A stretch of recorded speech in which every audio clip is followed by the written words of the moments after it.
Oi gente, sou Marcelo Bonilla, instrutor náutico na ANI, Associação Náutica de Itajaí, com o projeto Barco Escola do Veleiro Lazy.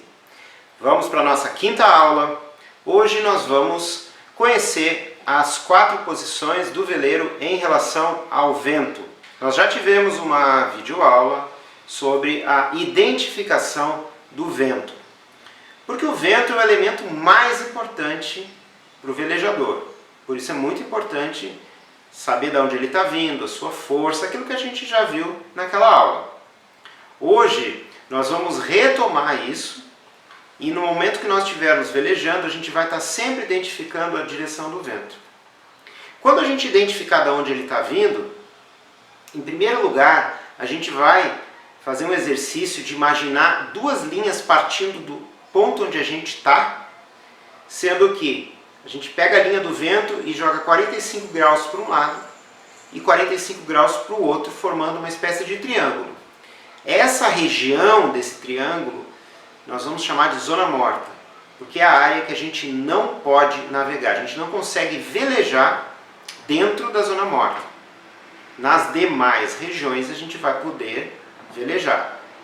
Então, na região fora da zona morta, nós vamos definir 4 posições em relação ao vento. Vamos à primeira. A primeira posição é quando a gente está com o barco, com o rumo do barco, exatamente no limite da zona morta, ou seja, 45 graus mais ou menos em relação ao vento. Isso varia de barco para barco, mas 45 graus é a média. Essa posição se chama orça máxima, ou orça fechada. Aí, dependendo da região, do lugar, vocês podem chamar de maneiras diferentes. Mas o importante é que é a orça máxima, ou seja, é o máximo que a gente consegue navegar contra o vento. Nessa posição, as nossas 2 velas vão ficar com as escotas totalmente caçadas. Lembra que caçar significa puxar, né? Então nós vamos caçar as escotas e as 2 velas do veleiro vão ficar totalmente esticadas.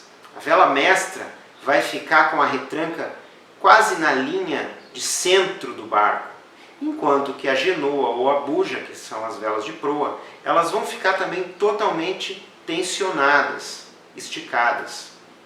Essa então é a orça máxima. É quando a gente precisa navegar para atingir um objetivo que esteja contra o vento.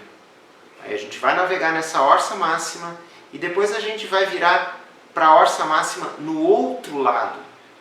E assim vai fazendo um trajeto em forma de zigue-zague, que se chama contravento, ou também bordejar. Vamos para a nossa segunda posição, que é quando o veleiro está numa posição a 90 graus em relação à linha do vento. Essa posição de navegação se chama través. O veleiro então está navegando num través quando recebe o vento pelo seu través, ou seja, pelo lado, né, num ângulo aproximado de 90 graus.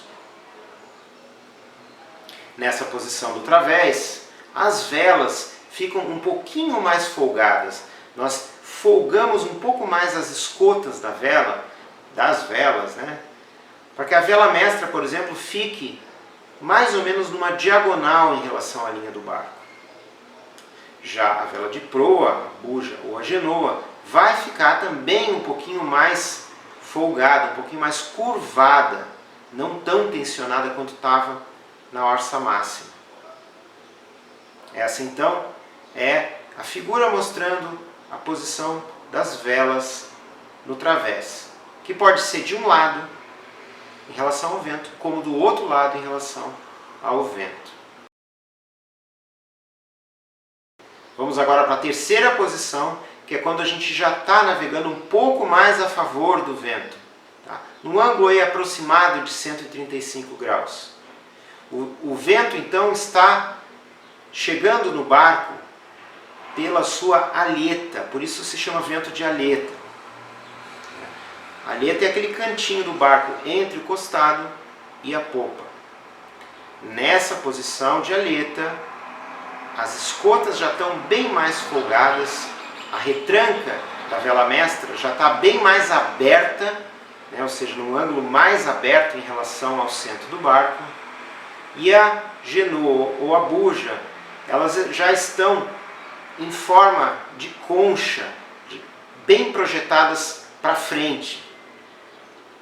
Essa então é a configuração do vento de aleta, que ele pode acontecer em um bordo, recebendo o vento por um lado, ou pelo outro, recebendo o vento pelo outro lado. E a quarta e última posição é o vento em popa, o famoso vento em popa, que é quando nós velejamos exatamente na direção do vento. Aparentemente essa é a posição mais fácil de navegar, mas na verdade não é. O vento em popa ela é uma posição um pouco instável e mais adiante a gente vai entender por quê. Por enquanto a gente precisa só entender que o vento em popa é quando a gente está navegando na direção do vento. E aí a gente vai folgar totalmente as escotas das velas, abrindo bem, né? A retranca vai ficar quase transversal à linha do barco. E a vela de proa, a genoa ou a buja, a gente pode abrir ela para o outro lado. Essa configuração, essa bonita configuração se chama asa de pombo. Então nós vimos as 4 posições do veleiro em relação ao vento, chamadas também de mareações. Depois nós vamos entender que a gente pode navegar em qualquer outra direção intermediária, mas é importante entender essas 4 mareações por enquanto. Espero vocês na próxima aula. Até lá e um abraço.